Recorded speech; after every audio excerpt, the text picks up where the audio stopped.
찬송가 210장입니다.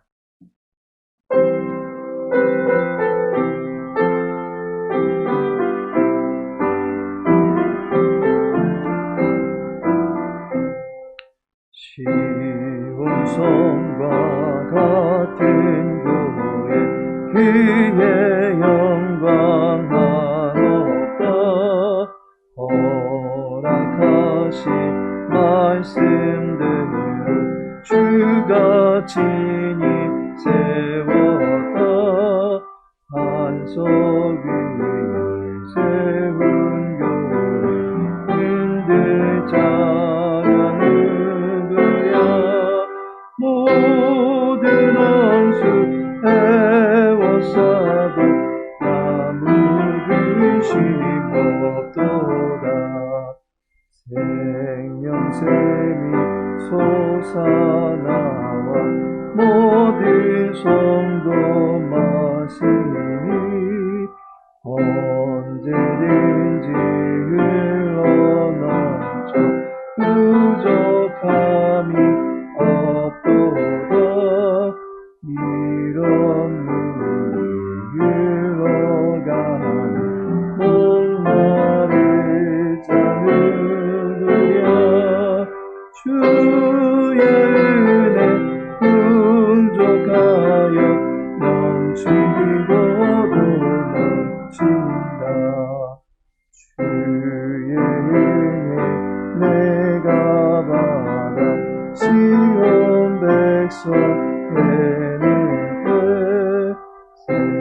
세상 사람 이방에도 주를 찬송하리라. 세상 어때 모든 영혼 아침 안개 같으나 주의 자녀 아들 모든 영원 무궁하도다. 아멘. 사사기 8장입니다. 사사기 8장 10절에서 12절까지의 말씀입니다. 10절에서 12절까지의 말씀 함께 있습니다. 이때에 세바와 살문나가 갈골에 있는데 동방사람의 모든 군대 중에 칼든 자 12만 명이 죽었고 그 남은 15,000명가량은 그들을 따라와서 거기에 있더라. 적군이 안심하고 있는 중에 기드온이 노바와 욕부와 동쪽 장막에 거주하는 자의 길로 올라가서 그 적진을 치니 세바와 살문나가 도망하는지라. 기드온이 그들의 뒤를 추격하여 미디안의 두 왕 세바와 살문나를 사로잡고 그 온 진영을 격파하니라. 아멘. 오늘은 본문의 말씀 통해서 격파하니라 라는 제목으로 말씀 나누고자 합니다. 기드온이 전쟁을 치르기 전까지는 많은 사건이 있었습니다. 그만큼 전쟁을 치르기 전에 기드온의 심리가 매우 불안했었다라는 것을 알게 됩니다. 하지만 전쟁이 시작된 이후로는 파죽의 공세를 퍼붓습니다. 결국 전쟁의 판세는 이스라엘을 침략했던 동방의 모든 군대가 격파되기에 이릅니다. 13만 5천의 군사가 이렇게 순식간에 무너져버린 이유를 두고 여호와께서 치셨다 라는 한마디면 끝이 날 것입니다.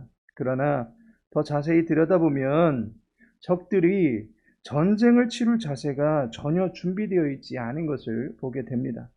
전쟁을 치르면서 무방비 상태로 임한 동방의 군대들의 실체를 우리는 반면 교사로 삼아서 성도는 말세라고 하는 이 시대 속에서 영적 전쟁이 그야말로 너무도 격심한 이 시대 속에서 어떠한 대비를 하며 살아가야 될지 깨달을 수 있는 시간이 되기를 원합니다.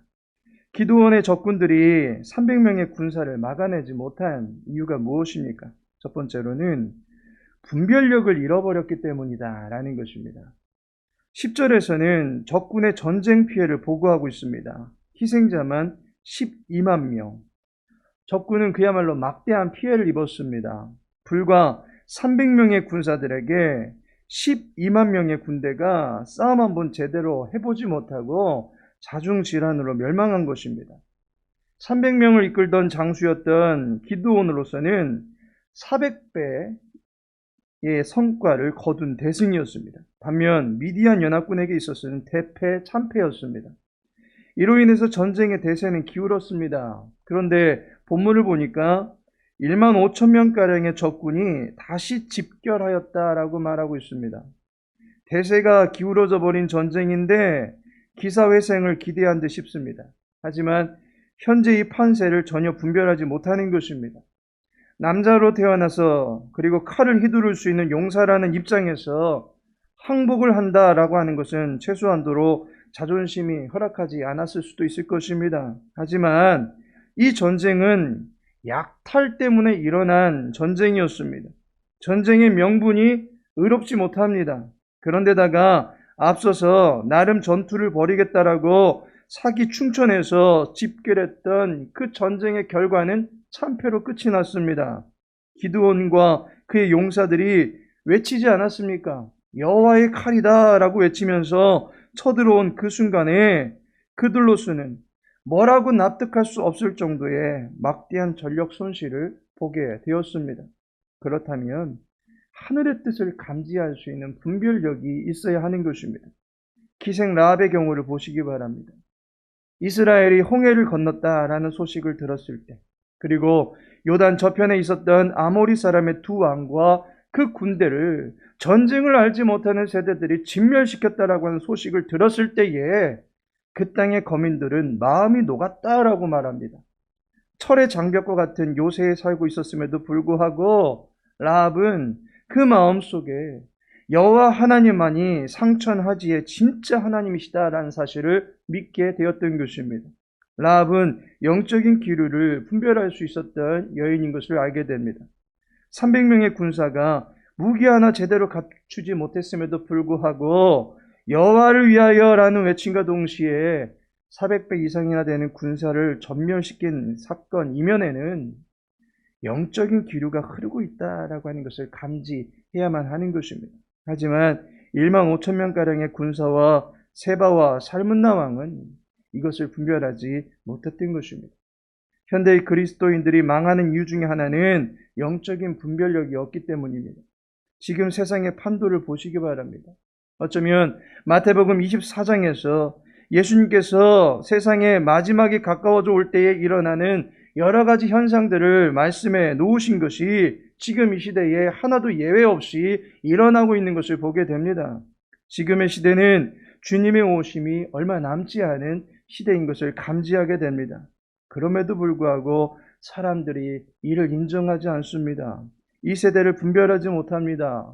키에르케고르는 종말은 연극이 아니다, 농담이 아니다 라고 말하지만 사람들은 오래도록 영원토록 살 것처럼 여깁니다. 그러나 성도는 이 시대에 하나님의 말씀이 응하여지고 있구나 라고 하는 영적인 분별력을 갖출 수 있어야 하는 것입니다. 우리에게 주신 말씀을 더욱 견고히 믿고 신앙의 견실함을 유지해내는 것이 필요합니다. 두 번째로는 경각심을 갖지 못했기 때문입니다. 11절을 보시면 적군이 안심하고 있는 중에 기드온이 노바와 욕부와 동쪽 장막에 거주하는 자의 길로 올라가서 그 적진을 치니 라고 말하고 있습니다. 안심하고 있는 중에 라는 말은 편안하게 여긴다 라는 말입니다. 지금 전쟁 상황입니다. 전쟁 중에 안심할 수 있는 경우가 있습니까? 그러한 경우를 굳이 들라 한다면 두 가지 중에 하나일 것입니다. 첫째는 배짱이 있기 때문입니다. 이길 확신을 가지고 있다라는 것입니다. 하지만 이미 12만 명의 군사가 대패한 마당에 1만 5천이 승산이 있다라고 그렇게 자부하지는 못했을 것입니다. 여기서 그들의 배짱을 부릴 위치가 아니다라는 것입니다. 그렇다면 또 한 가지 이유가 있을 텐데 이들이 안심한 이유는 전쟁을 자기들 멋대로 끝내버렸기 때문입니다. 1969년 이스턴 에어라인의 7호기가 쿠바로 납치되는 사건이 벌어졌습니다. 얼마 전 미국에서 9월 11일 여객기가 납치되어서 공중에서 그 건물과 충돌하여 폭발하는 장면을 떠올려 본다면 우리는 이 항공 납치가 굉장히 심각한 것이다라는 것을 감지하게 됩니다. 항공기 기장은 이 위험한 상황을 기내 방송을 통해서 승객들에게 알려주었습니다. 항공기가 납치되었다라고 분명하게 알려주었습니다. 그런데 이 방송을 듣고 있던 승객들이 전혀 요동하지 않는 것입니다. 살려주세요라고 해도 살 가능성이 희박한데 아무도 불안해하지 않는 것입니다. 본문의 말을 빌리자면 안심하고 있었던 것입니다. 그 이유가 무엇인지 아십니까? 당시에 몰래카메라로 유명세를 타고 있던 알렌 펀트라는 사람이 그 비행기에 타고 있었기 때문입니다. 모두들 몰래카메라로 생각하고 있었던 것입니다. 어느 누구도 이 여객기가 납치되었다라고 믿지를 않습니다. 심각한 위기가 발생하였음을 인식하지 못하는 것입니다. 알렉 펀트만이 이것이 몰래카메라가 아니었다라고 하는 것을 알고 있을 뿐이었습니다. 300명의 군대가 12만 명의 연합군을 모조리 죽여버렸습니다. 이것은 굉장한 사건입니다. 그럼에도 불구하고 왜 1만 5천 명가량의 군대들은 안심하면서 갈골에 있었던 것입니까?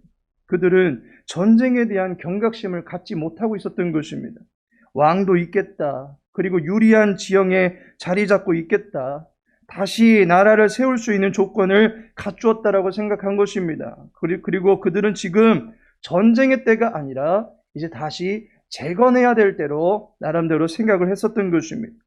이미 사사기 8장 3절을 보시면 에브라임 지파의 가세로 말미암아 미디안 연합군의 모든 군대가 죽임을 당하고 이 전쟁의 공적을 논하고 있는 장면을 보게 됩니다.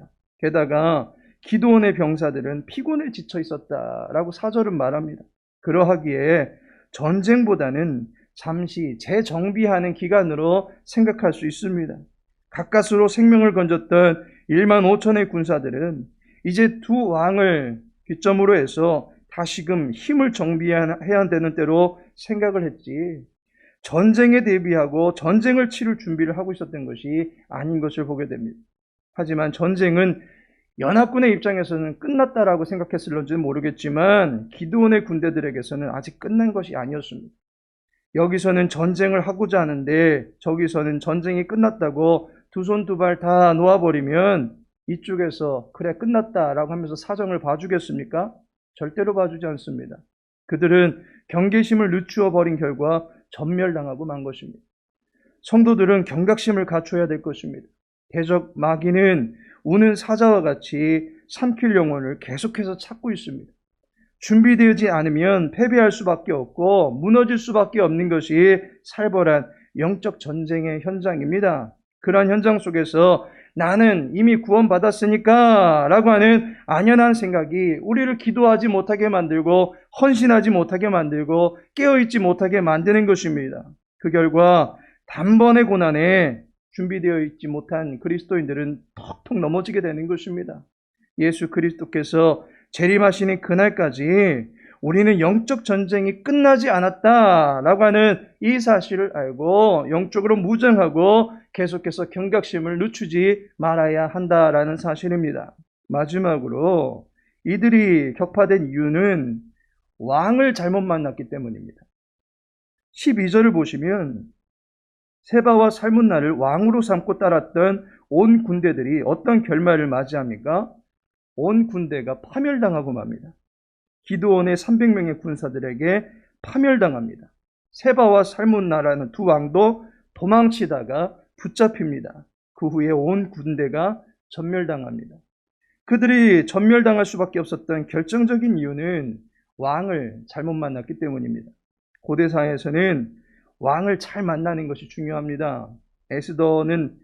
에스더라고 하는 여인을 잘 아실 것입니다. 그 여인은 패전국의 여인이었습니다. 바벨론에 비해서 이스라엘은 이방 속국이었습니다. 속국이 되어서 노예화된 나라, 주권을 잃어버린 민족의 여인이었던 에스더가 당시로서는 거대한 권력을 쥐고 있던 나라의 여왕이 될 수 있었던 것은 왕을 만났기 때문입니다. 왕을 만남으로 인해서 그녀의 인생은 순식간에 반전되어진 것입니다. 그리고 그것이 그녀뿐이겠습니까? 그녀가 왕비가 된 결과 유대인들이 하만에 의해서 죽임을 당할 뻔한 대학살에서 건짐을 받게 되었고, 에돔에 대한 대역전극을 펼칠 수 있었던 것이 왕의 허락을 받았기 때문입니다. 왕의 권세가 사람을 살리기도 하고 죽이기도 하는 것입니다. 그런데 오늘 본문 속에 나타난 1만 5천 명의 가량의 군대들은 어떠한 왕을 만났습니까? 그들의 안연함을 보장해 줄 것 같았습니다. 더 이상 패배하지 않을 것 같았습니다. 그런데 왕이 도망가니까 모든 군대들은 전쟁의 지휘자를 잃어버린 상태에서 그야말로 혼란 상태에 빠져버린 것입니다. 결국 기드온의 칼날에 그나마 부지했던 생명마저도 다 잃어버리게 되는 것을 보게 됩니다. 오늘날 그리스도인들이 경계해야 될 것이 무엇입니까? 바로 우리의 삶의 주권을 쥐고 계신 나의 참된 왕이 누구이신가? 라고 하는 사실을 분명히 해야만 하는 것입니다. 왕이 권력을 쥐고 있는 사람이 되어 있기 때문에, 왕이 모든 것을 다스릴 수 있는 분이 되어 있기 때문에 우리는 그 왕을 잘못 만나면 인생 또한 망할 수밖에 없는 것입니다. 감사한 것은 성도의 왕은 하나님이십니다. 하나님만이 우리의 인생의 진로를 잘 아시고 이끌어 주실 수 있으며 그 인생의 대로를 열어주실 수 있는 분이시며 평안의 길로 안내해 주실 수 있는 분이십니다. 왕이신 하나님께 우리의 모든 것을 내어 걸고 살아갈 때에 비로소 참된 승리를 경험할 수 있게 되는 것입니다. 하나님께서 사랑하시는 성도 여러분, 지금의 시대는 영적으로 깨어 있어서 분별할 줄 아는 그리스도인이 필요한 시대입니다. 지금의 시대는 죄악의 비참함을 깨닫고서 경각심을 갖고서 영적 전쟁에 임하는 그리스도인들이 필요한 시대입니다. 지금의 시대는 그 누구보다도 하나님을 왕으로 모시고 살아가는 그리스도인들이 필요한 시대입니다. 마지막 날까지 살아계신 하나님만이 우리의 삶의 참된 왕이심을 인정하고 그분을 의지하며 살아감으로 말미암아 승리의 기쁨과 평강의 은총을 누리게 되는 저와 여러분 되기를 예수님의 이름으로 축복합니다. 아버지 하나님, 이 한 주간을 기도로 시작하며 또 기도로 마치기를 원합니다. 오늘 한날의 모든 삶 속에서도 주님께서 우리와 동행하심을 믿고 평안히 거할 수 있도록 도와주시옵시고, 예수 그리스도의 이름으로 승리의 기쁨을 만끽하며 살아갈 수 있는 주님의 종들 다 될 수 있도록 은혜 베풀어 주시옵소서. 사랑하는 주의 백성들이 주님 앞에 간구하고 소원하는 많은 기도의 제목들이 있습니다.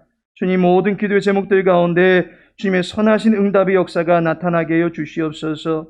육체의 강건함을 더하여 주시기를 간절히 소망하오며 우리 영혼이 하나님의 형상을 회복해 나갈 수 있도록 도와주시옵시고, 우리 입술과 우리의 모든 행실 속에서 하나님의 아름다운 덕을 선전하며 살아갈 수 있도록 은혜 베풀어 주시옵소서. 그로 말미암아 이 마지막 때에 하나님께서 구별하여 세우신 참된 증인들 다 되어 주실 수 있도록 은혜 베풀어 주시옵소서. 특별히 또 주일에는 교제국 헌신 예배를 드립니다. 예배를 준비하시는 모든 분들 주님의 은혜 가운데 붙들어 주시기를 간절히 소망하며 예배자의 중심을 보시는 여호와 앞에 온전한 예배자로 설 수 있도록 도와주시옵시고, 헌신하기로 작정하고 또 헌신할 때마다 성령 하나님의 능력에 의지하여 겸손히 나아갈 수 있는 주의 백성들 될 수 있도록 은혜 베풀어 주시옵소서. 오늘 하나님의 모든 삶을 주께 의탁하며 예수님의 이름으로 기도합니다.